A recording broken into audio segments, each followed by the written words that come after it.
Saluton kai bonvenon alla lasta programo on Ci Serio. And for those of you who don't speak Esperanto, I've just said hello and welcome to the last program in the adventure of English.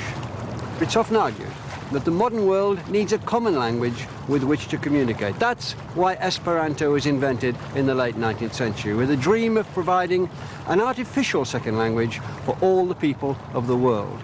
There have been numerous attempts at similar schemes, but none of them anywhere near as popular as the language which spread by natural selection through the 20th century, English. English can now claim to be a global language more so than any other language in history.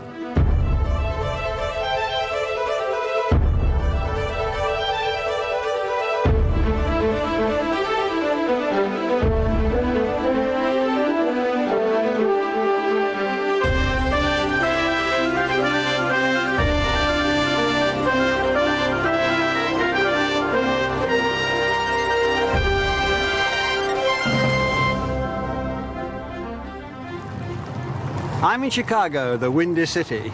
The 20th century could be said to begin here. In 1871, a fire had destroyed old Chicago, but within 2 years, an entire new city was built for a new century. With a huge charge of economic and technical development, America was about to burst onto the global stage. The German Chancellor, Otto von Bismarck, said near the end of the 19th century, "The decisive element of modern history is the fact that the North Americans speak English." But there were now two Englishes, or one language that we might call English-American or American-English. And the story of the last century is how these two Englishes have grown together, sometimes in harmony, sometimes in competition. America was flexing its economic muscles at that time, and the words and phrases reflect that. Big business, executive, well-heeled, fat cat, go-getter, and yes man, as well as assembly line and clothes shop, they're all American English. Europe had its towers, but it took America to build and to name that quintessential image of the country, the skyscraper.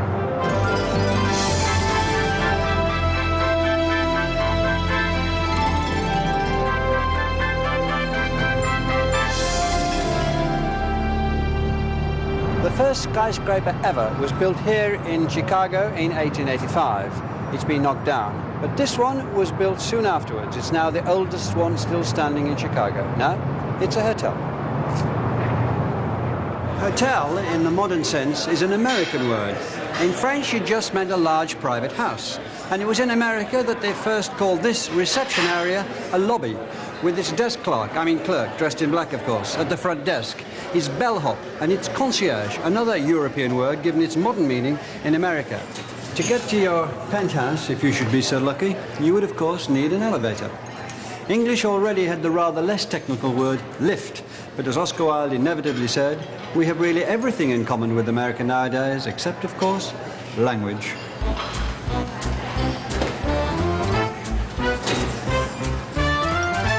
You can see it everywhere, and a hotel gives us quite a few examples. In England, we would have a wardrobe. This is a closet. In England, we would have a bathroom. Well, that's the same, but it could also be called a washroom. A tub with a faucet, not a bath with a tap. And when we go into the bedroom, well, at least that's the same word, we find that the window has drapes, not curtains. The bed has covers, not bedclothes. Instead of a dressing gown, here's a bathrobe. Beside the bed, there's a nightstand, not a bedside table. And somewhere, there's a trash can, not a waste paper basket. The British had long looked down on the way the Americans used the language. Coleridge thought the word talented was a vile and barbarous American word, but it was in fact English. Dickens noted how they corrupted the language with words like reliable and lengthy. There's always been some perhaps misinformed resistance to American words, but the Americans had never cared much for English opinion about their use of the English language. The poet Walt Whitman observed in 1888 that American English was the apotheosis of slang, A glorious new language, he said, reinvented away from the traditions and authority of British English. Hey, Mark, we got a problem. I don't have the chicken wings. I ordered them 2 days ago. Let's go for the wishbone omelet. Wishbone? Yeah. And with the omelet, you also get a corn muffin, a biscuit, or toast. You guys got growth. Right. Yeah. Awesome. You get apple maple or chicken andouille. The psychiatrist lifted, we should point out that the increase will not be any more than the savings. Right. Okay. Where they're writing over 2,600 in a quarter. Alrighty. In Britain, correct English was linked with manners, morals, and of course class. Just as one had to keep a straight bat and hold one's knife and fork correctly, so one had to use the right words. Use the wrong one and you could be caught out. Edwardian English abhorred flamboyance. When somebody wrote of Rupert Brooke, the young poet who died during the First World War, that he'd left Cambridge University in a blaze of glory, the poet's mother crossed out that melodramatic phrase and replaced it with a single word. It read, "He left Cambridge University in July." In part, it was a case of British formality versus American informality. American was thought to be a classless version of English, and there were those in Edwardian society who found that idea difficult to tolerate. But the First World War would test and change most of that. Edwardian English, like its Victorian parent, loved pageantry, pomp, and a society where every word knew its place. The trenches of the First World War detonated much of that. The First World War gave us new figures of speech as well as a vision of equality here in the trenches.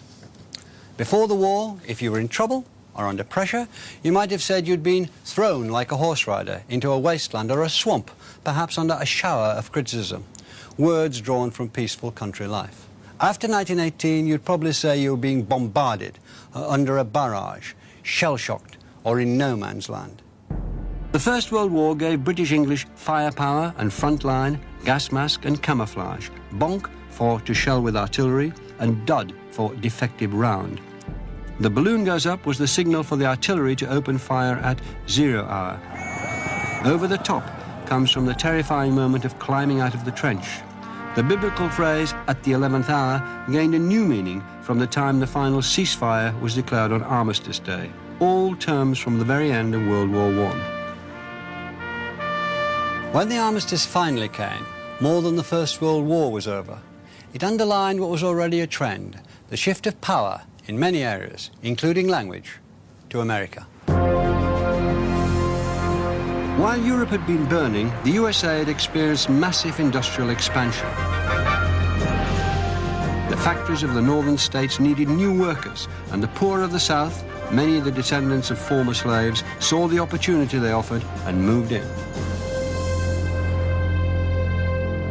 The migrants, overwhelmingly black, came along tracks like these and railroads like these. They came to the cities of the north, cities like Chicago, pounding with growth then and pounding with growth now. And they changed America. They also changed the English language. In the 19th century, almost all Afro-Americans had lived in the South. By the end of the century, 95% were up in the North. And they injected a new energy into the language. They brought African speech, African rhythm, new vocabulary. We're gonna boogie, we're gonna boogie, we're gonna boogie. We're gonna get in the groove, we're gonna do these boogie blues. What brought black and white together and put black speech into mainstream American was music. First jazz, then blues. New words and expressions started to accompany the soundtrack of what America is perhaps best known for, popular culture. Today, the language would be unimaginable without its colonization by words and expressions of black and African origin. The very words jazz and blues arrived from Afro-American speech at the beginning of the century. The African word hippie-cat, meaning attuned to the environment or with his eyes open, gave us hepcat and later hip and cat. Later still, of course, its meaning grew to include the idea of hippie. White American embraced black American speech when people started to dance the hoochie coochie, and then the cakewalk, the shimmy, jive, and boogie woogie. We're gonna boogie, woogie, woogie, woogie, woogie, woogie all night long. We're gonna boogie, woogie, woogie, woogie, woogie, woogie all night long. And perhaps it was the sex in black music that seduced white America. Jazz itself may originally have been a word meaning to have sex. Later on, rock and roll certainly was. Jelly roll, cherry pie, and custard pie were all words for the female organ. Shack up, in the sense of living together, comes from black speech at this time too. Black American expressions are now so mainstream that it's forgotten almost all Americans, and very many British, including almost all youth, now speak some sort of black. Young people want to be cool or bad, which was first recorded as meaning good in America in 1928. Others might want to be groovy or mellow, which came from melody in jazz circles in the early 40s. Square is out, but it may come back. Gonna get in the groove, gonna do these boogie blues. Boogie. Thank you. Thank you. It wasn't just black words flooding into American English in the early 20th century. Around that time, the country's population nearly doubled in just 30 years, mainly due to incomers from Central and Eastern Europe. As more Europeans migrated here and began to speak English, words from their own languages came with them.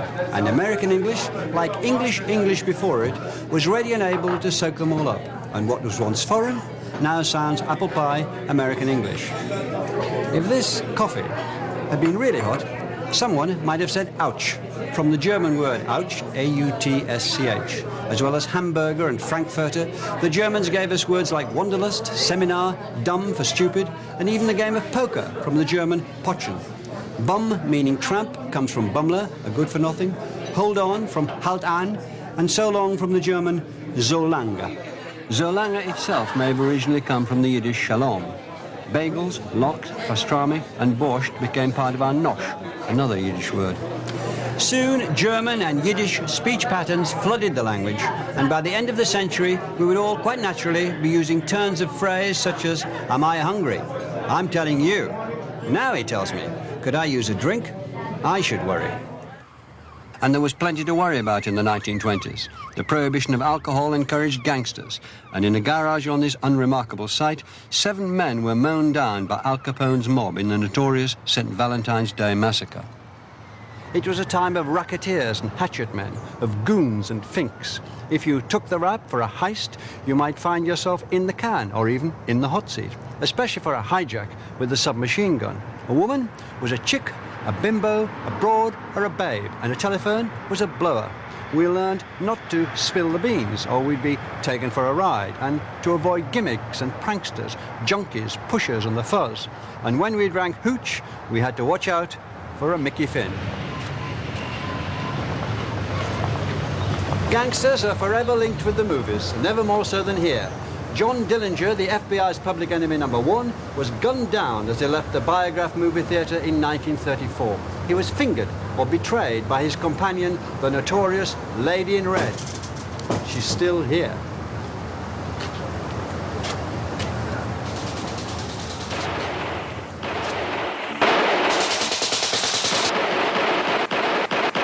Now beat it, you two mugs, before I lose my temper. By the 1930s, motion pictures and sound had been united, and the talkies were in full swing, bringing a new vocabulary.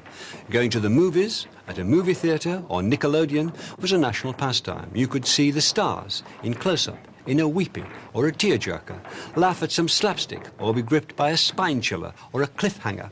While the usherette was selling ices, you could watch a trailer for next week's show. You might even dream of going for a screen test yourself. More than anything else, the talking picture would be the engine to spread American ideas and American English from Hollywood around the country and then around the globe over the next century. Hey, where's the guy that hit me? Put him up. Come on, get over here. Hey, please. But back in Britain, their language caused an outrage. The words and accent were perfectly disgusting, and there can be no doubt that such films are an evil influence on our society. Those truly loathsome transatlantic importations to help make worthwhile, nearby, and colourful are spreading like the plague. But with the popularity of Hollywood, those complaints were simply swept aside by most people in Britain. Films were starting to bring the two languages closer together. But despite the incursions of its vigorous cousin, English in the UK was alive and well, with its own style, and also with an awareness of American influence. P.G. Wodehouse defined himself in some measure by stressing Englishness, yet he was informal and up-to-date with phrase-making, as you can see for a couple of phrases. She had a penetrating sort of laugh, Rather like a train going into a tunnel. You could say first half Edwardian English, second half American English. Or there's such a thing as going too far, and you have gone it. Again, could be Edwardian and American. Woodhouse came to school here at Dulwich College in London, and he left the school his books and the desk on which he wrote many of them. And a writer regarded as the epitome of American style also came here to Dulwich College. Raymond Chandler was 7 years younger than Woodhouse. He was born in Chicago, but came to England as a young boy and became naturalised British at the age of 19. From the Edwardian playing fields of Dulwich College came Blandings and Jeeves in a timeless England, and the mean streets of LA and Philip Marlowe in a timeless America. Marlowe's the name of a house at this school. Just as Woodhouse played with British English, Chandler played with American English, making it elegant but tough. It was a blonde to make a bishop kick a hole in a stained glass window. She gave me a smile I could feel in my hip pocket. In the year Chandler published the entertaining American prose of Farewell, My Lovely, Hitler was preparing to invade England and make German the common language of Europe. Different situations make different demands on a language. We shall go on to the end. We shall fight on the seas and oceans. We shall fight in the air. We shall fight on the beaches. We shall fight on the landing grounds. We shall fight in the fields and in the streets. We shall fight in the hills. We shall never surrender. This is part of Churchill's war rooms underground behind Downing Street. And from this desk, he made his broadcasts to the nation. In 1940, Britain stood alone against Hitler. Winston Churchill made a speech which drew on the deep historical roots of the English language. It's a masterpiece of rhythm and rhetoric. Churchill had studied the speeches of Elizabeth I, and this has the same resolve as her words at Tilbury, which inspired the English to repulse the Spanish Armada. And it digs deeper into the history of English.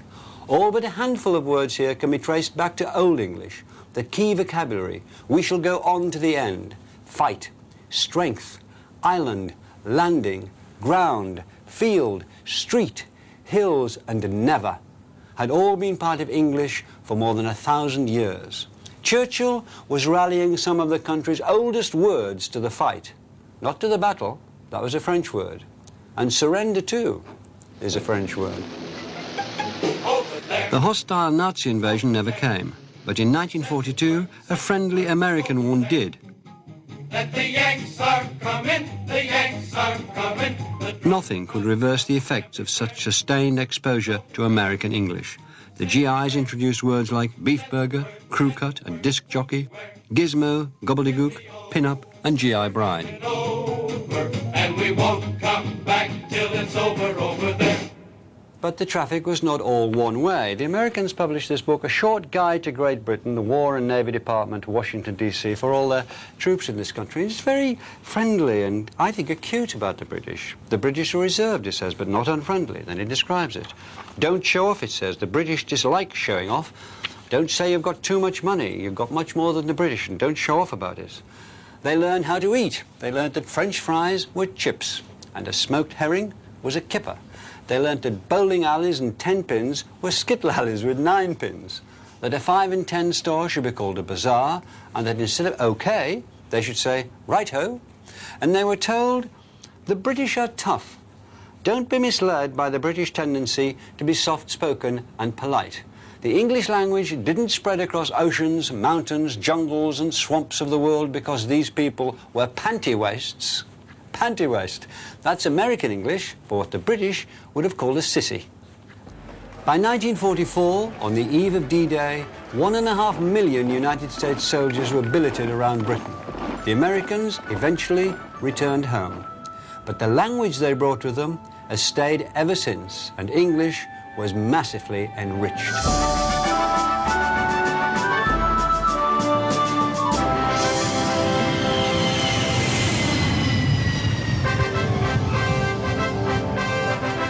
In March 2000, the Pope made his historic first ever visit to Israel. On this important occasion, he addressed his hosts not in their own language, Hebrew, nor in the Vatican's official language, Latin, nor in his native Polish, but in English. May peace be God's gift to the land He chose as his own.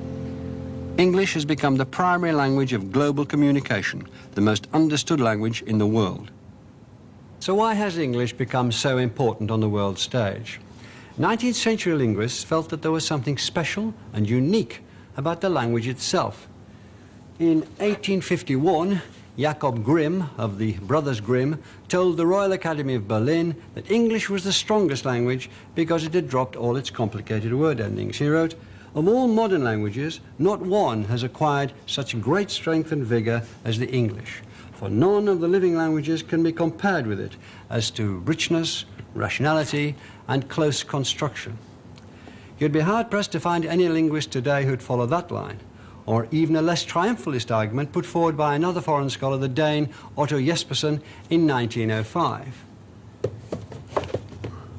He wrote, "The French language is like the stiff French garden of Louis XIV, while the English language is like an English park, in which you're allowed to walk everywhere without having to fear rigorous regulations." But most linguists today would agree not with the genius of Jacob Grimm, but with the linguistic scholar David Crystal, that the spread of a language has little to do with its intrinsic qualities.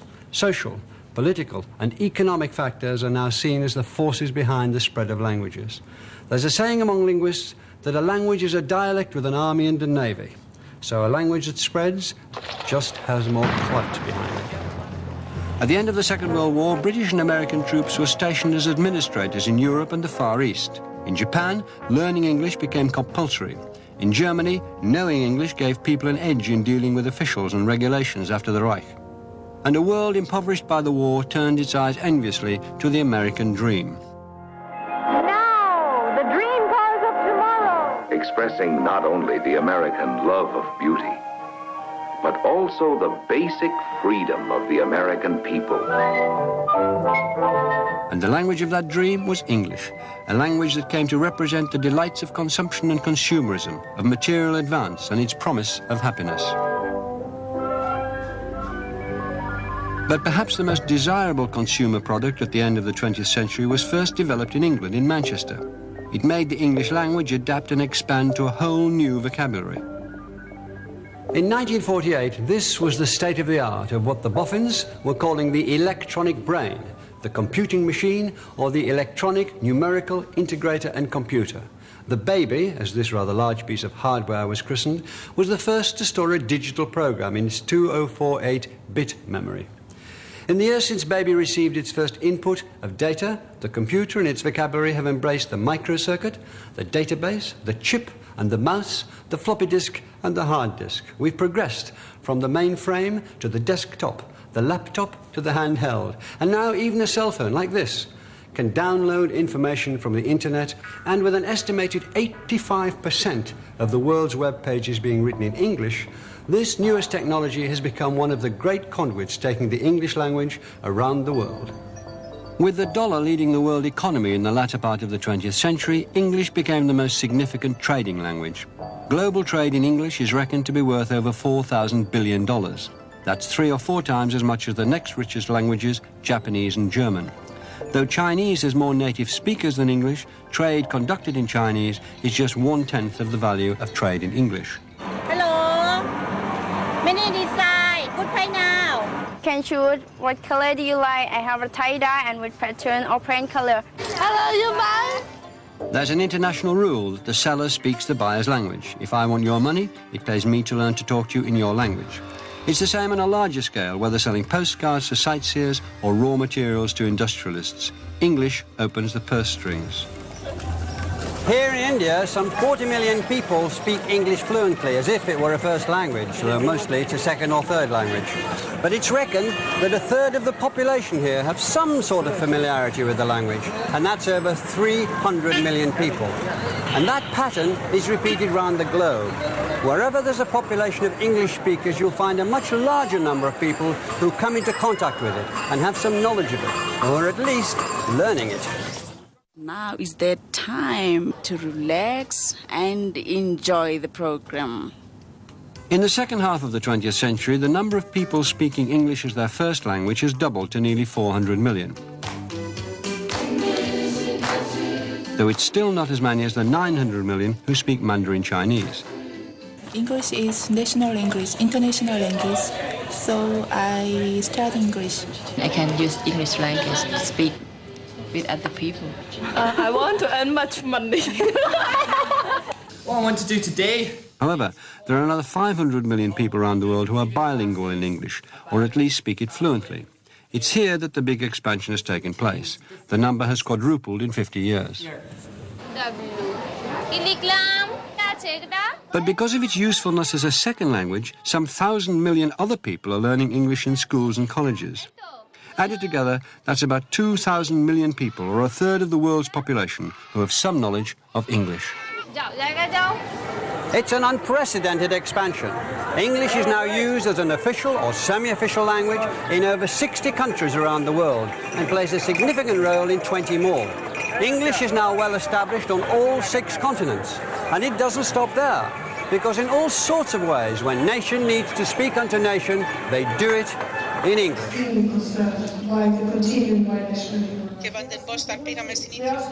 The implementation of Lisbon, and that gives you all the information. At the European Parliament in Strasbourg, business in the chamber is translated into all the languages of the member states. 10 years ago, French was the language most commonly used by delegates outside the chamber. Today, it's English. The President of the Parliament to the President of the Commission. Final European Parliament documents are translated into all languages, but it's the language they are drafted in that's changed. In 1970, 60% of EU documents were drafted in French and 40% in German. By 1997, 45% were drafted in English, 40% in French and 15% in other EU languages. English plays the leading role, not just here at the EU, but in international bodies all around the world. The United Nations, NATO, the World Bank, and hundreds of other associations. English is important even when it's not the natural language of the major players. It's the only official language of OPEC, the Organization of Petroleum Exporting Countries. It's the working language of the European Free Trade Association, of the Association of Baltic Marine Biologists, the Asian Amateur Athletic Association, the European Association of Fish Pathology, and the African Hockey Federation. Whatever country they come from, most medical journals are published in English, like this one, the Japanese Journal of Biochemistry. It's not translated into English, it's published only in English, and its writers include Tatsuro Irimura, Hideyuki Takichuko, Kentaro Kato. Almost anywhere that a body wants to communicate with the world, or where they want access to the literature of international politics, ideas, culture and sport, you'll find English. In Germany, international corporations such as Daimler and Mercedes conduct important meetings in English, and thousands of English words have made their way into German speech and print, from accountant, acid trip and advertising agency to yellow pages, yuppie and zapper. A movement has been started to hold back words for which there's already a German equivalent, though when it's a choice between pesticide and Unkrautvernichtungsmittel, the smart money is on the import.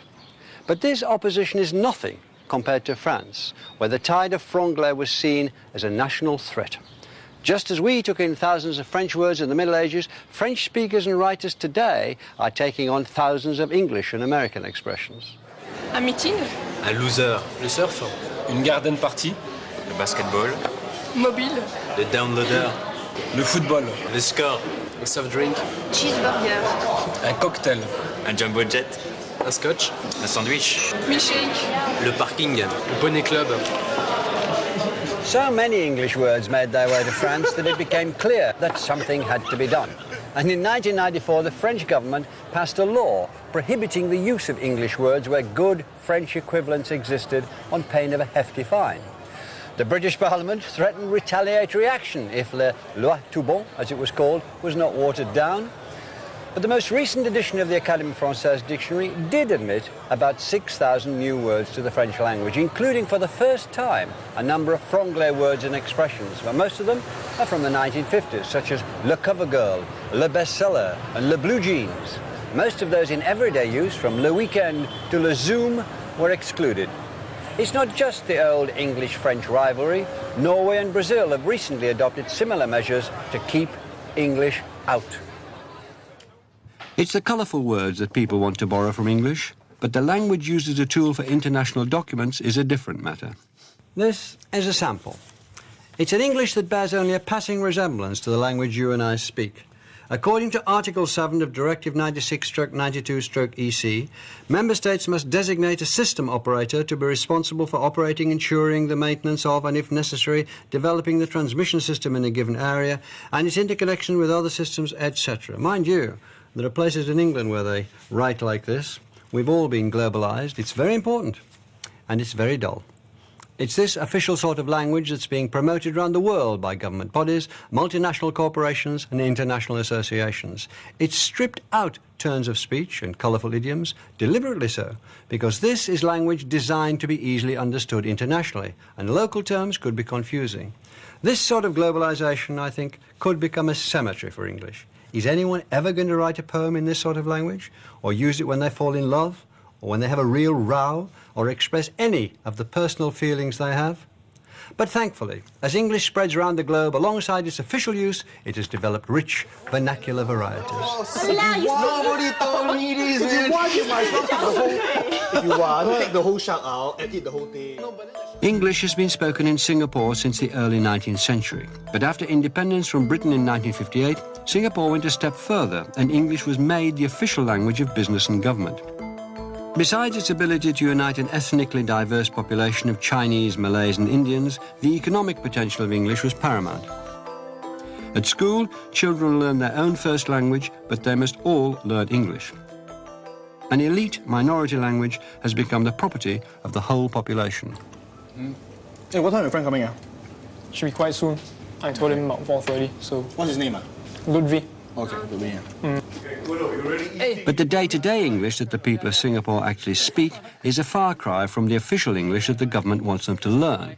It's a vibrant, expressive dialect, nicknamed Singlish, full of vocabulary, grammar and inflections borrowed from the Singaporeans' native languages.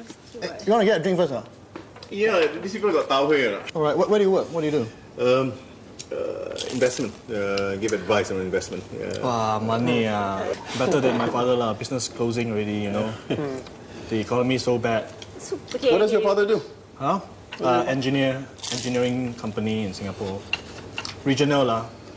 So all the, Indonesia is not doing well, Thailand not doing well. Then you don't want to help, man? Huh? You don't want to help, Not my line, Not my kind of. But he's your father, ma. I know, that's like, have to... He brought you up there. But he said never mind, so okay, no? And this may be the irony of the global spread of English. The more widely it's spoken, the more it may fracture into local dialects, which become increasingly mutually unintelligible. People will make English their own, and in doing so will make it something else. This has happened before to Latin, which broke into French, Italian, Spanish, Portuguese and Romanian. But English has always embraced variety and change, and it still does. And in the final part of our final programme, I'll be looking at how English is behaving now in this country.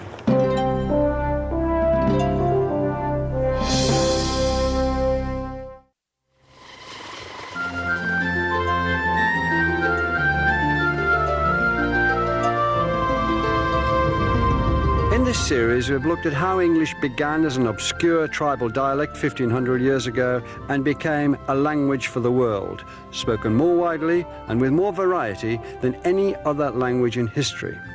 For this, the final part of the final programme, I want to go down these islands to take soundings of the state of English in its homeland today.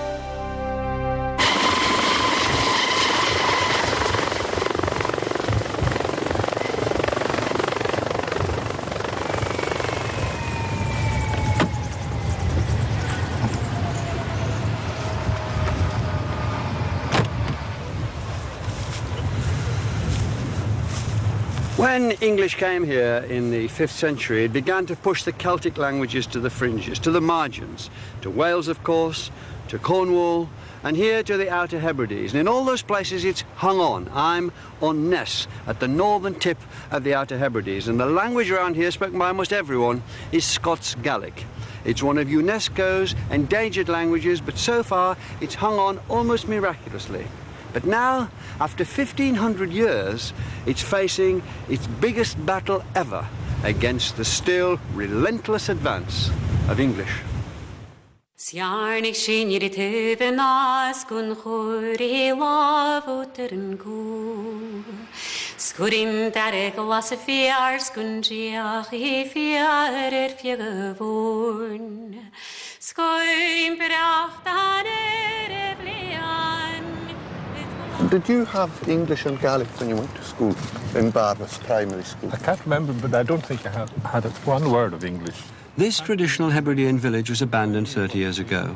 The local population are now bilingual, but these adults grew up speaking only Gaelic and had to learn English at school. Yeah, I think we could count to 10, I would think, and part of the alphabet, but it wasn't a totally strange language to me, as I remember. Will we have a seat? Yeah, why not? I think I was totally bilingual by the time I left secondary school. My grandfather's generation would speak English in a way different from what we would. We were very conscious that they were... Like a literal translation? Yeah, that they were, as we would put it at that time, that they were less advanced in their use of English yes, that's true. than we that's were. True. They were thinking in Gaelic. There's still some of that today in the town. Yeah. That it's after being aroused, after talking to somebody, or after being somewhere. Yeah. And there's the yourself and myself. Yourself. The use of yourself. Yes. When two people would meet, they'd say, it's yourself. Yes. Yeah, you feel like saying no. Yes. Although youngsters nowadays, they've got whatever transfers across from the media, but... If you're talking about something like pop music or something in the media that you've seen, you're not going to talk about it in Gaelic when it's been in English that you've actually seen it. But there's words in Gaelic which describe the situation so much better. For example, cianalis is it's more than homesickness.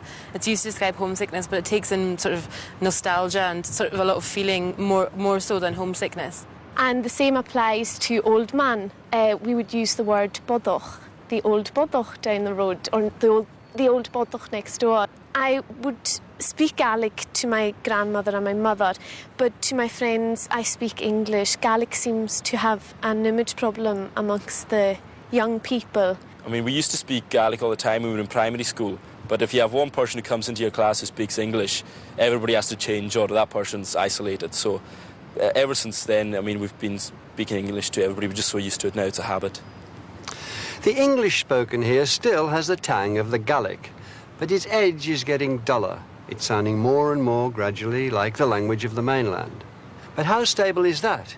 English continues to devil away up here, and if even Lewis weakens, can Glasgow be far behind?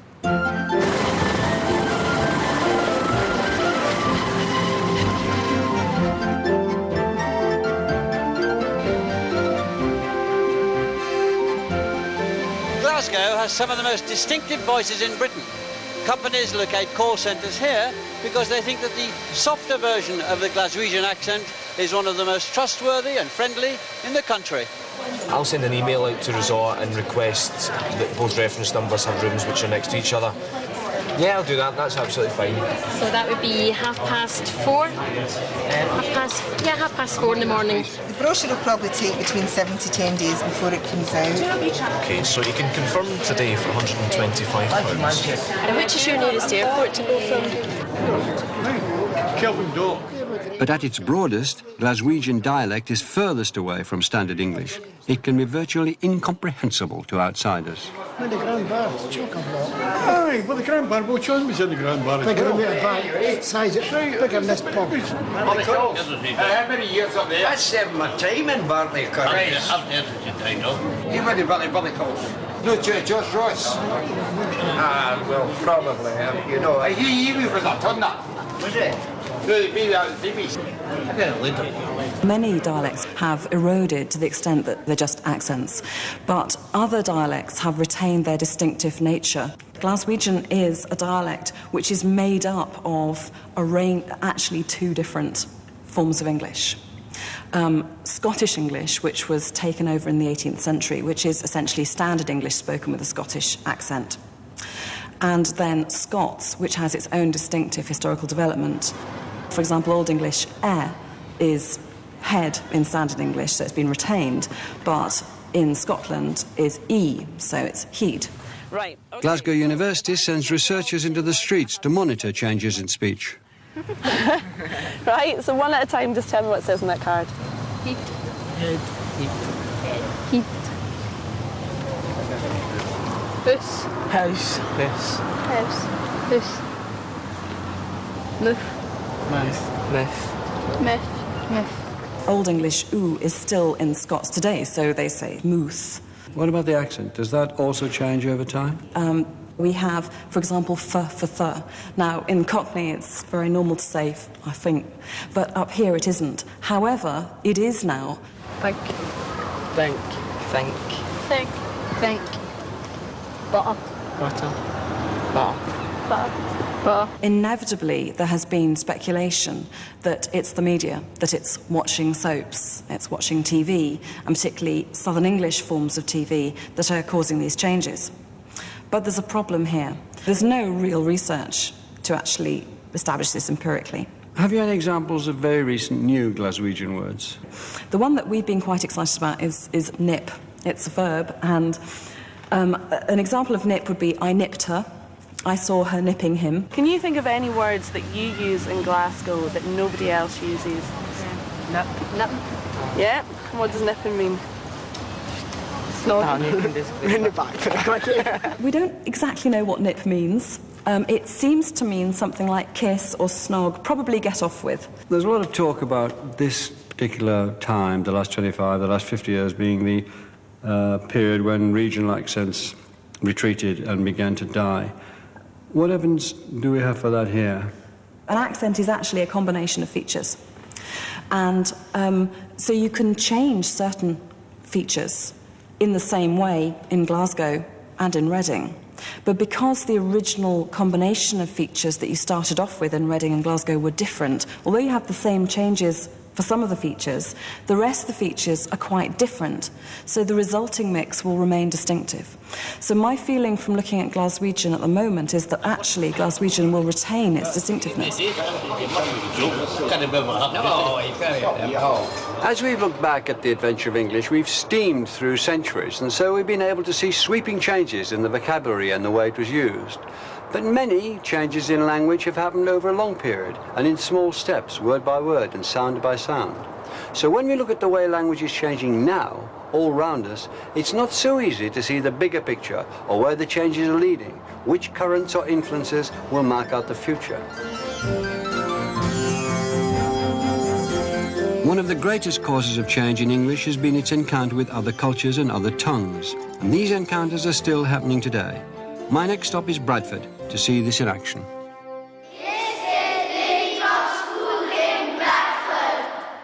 Bradford has one of the largest concentration of South Asian populations in Britain.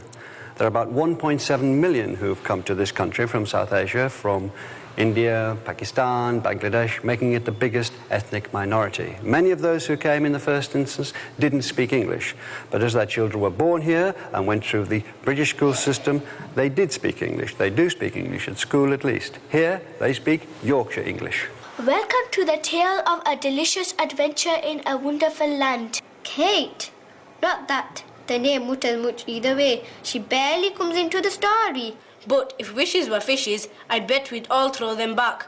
The first language of these children's parents and grandparents is usually Urdu or Punjabi, and that's often the language that the children speak at home.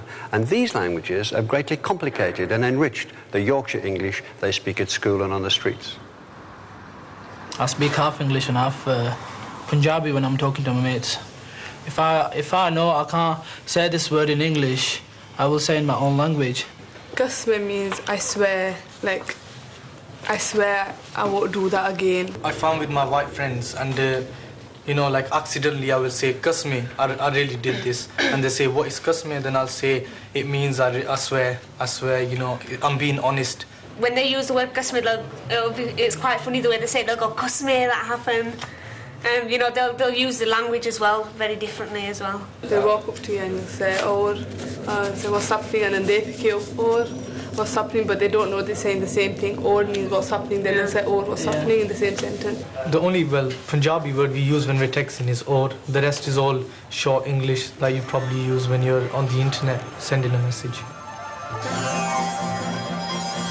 English is borrowing, adopting, changing, altering words all the time, as we've seen throughout these programmes. It's a massive job keeping track of them, being, as it were, the keeper of words. If any one body deserves to be called the keeper of the English language, it's the Oxford English Dictionary, and that's my next stop.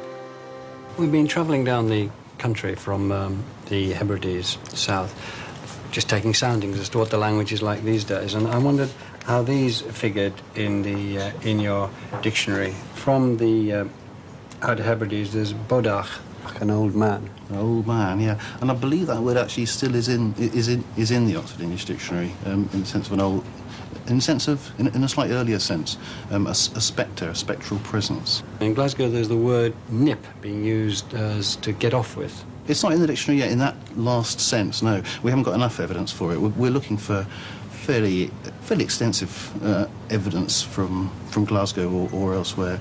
In Bradford, with the Punjabi and Urdu influence, there are several words. Kazmi, meaning I swear, there's ur, how's it going, and chuddies, underpants. Chuddies is in the OED already, possibly from a Hindi word, and that's one of these words that's achieved some sort of currency through the media and through television. And the other words that you mentioned, no, they're not in the dictionary yet. Again, this is a borderline area, the interface between cultures. It's always an interesting area for linguistic description, and we'll tend to wait several years before a word finds some sort of more established place in the language before we put it into the dictionary. The operation going on behind us here is a sort of scientific investigation of the language. Evidence starts coming into our card files and our computer files, which we're monitoring, and we can see that it's maybe significant. Because so much of language is just sort of sparks that disappear. Let's talk about slang, about bling bling. Bling bling, meaning, you know, ostentatious jewellery, or as an adjective relating to that, ostentatious wealth, that sort of thing. I mean, it crops up 5 or 6 years ago, but this stayed around, so it's on the way into the dictionary. It's not there yet, but it's on the way in there. It's being reviewed by our advisors or whatever at the moment. What about the relation between English and American English, and now other Englishes? The whole concept of different varieties of English is obviously more important now than it was, or more recognised now than it was 20 or 30 years ago. So whereas at the time you might have thought of British English and American English as being the main features on the linguistic landscape, people talk about the different Englishes as a sort of noun that you can count these days. So you can have a plural Englishes with American English, Australian English, Singaporean English, Indian English, etc., etc. And they've all got their own characteristics. So they're independent in many ways, but they also feed into a general sort of internet English, if you like. What's the size of the dictionary at the moment? About 750,000 words. This is covering English from the Anglo-Saxon period up to the present day. You seem to have fairly tough requirements for taking words in. Do you ever dispense with words? Do you ever let words drop, kick them out? We have a very simple rule for taking words out of the dictionary, and that is we don't. Once a word's in the full Oxford English Dictionary, it stays there because it's part of the history of the English language. So once it's in, it's there.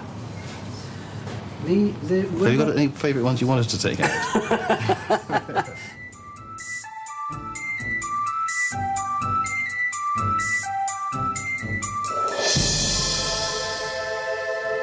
The adventure of English began 15 centuries ago, when invading Germanic tribes brought their dialects here from mainland Europe.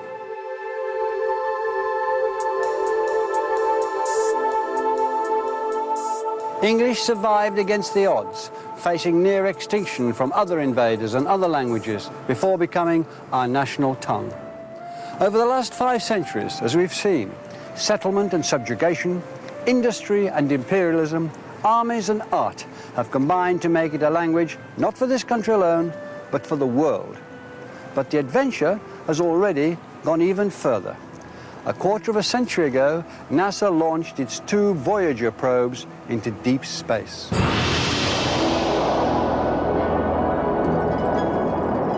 At the end of 2003, they're heading out of our solar system in the hope of contact with unknown forms of life. Each probe carries a gold-plated recorded disc designed to last for 1,000 million years in space, and on each disc there are brief greetings in 55 of the planet's languages. The only long message, recorded by the then Secretary of the United Nations, Kurt Waldheim, is in English. I send greetings on behalf of the people of our planet. We step out of our solar system into the universe seeking only peace and friendship, to teach if we are called upon, to be taught. English is on its way to the stars. But the story of English has also been one of constant changes in the language. It's never stood still, as we've seen. So if, 1,000 years or more in the future, people meet life from other planets who've learned their 20th century English from Voyager, it'll sound as strange and archaic to English speakers here in the future as the earliest Anglo-Saxon does to us today. What? We gardena in Yardawum, Theod Kuninga Thrumge Frunon, Hutha Athalingus, Ellen Fremedon. In the beginning was the Word, and the Word was with God, and the Word was God. And the Word was made flesh, and dwelt among us. The Adventures of English is available as a DVD, audiobook and book at Dymocks and a DVD at JB Hi-Fi.